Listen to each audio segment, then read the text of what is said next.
প্রধানমন্ত্রী তারেক রহমানের dream project family card বিতরণে গরিবদের বঞ্চিত করে আমলারা অন্যায় করছে বলে মন্তব্য করেছেন deputy speaker barrister Kaiser Kamal.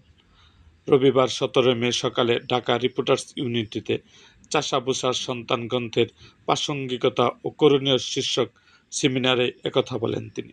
Deputy speaker বলেন, স্বাধীনতার পর থেকে হাওর অঞ্চল নিয়ে কোনো টেকসই বা বৈজ্ঞানিক পরিকল্পনা নেওয়া হয়নি।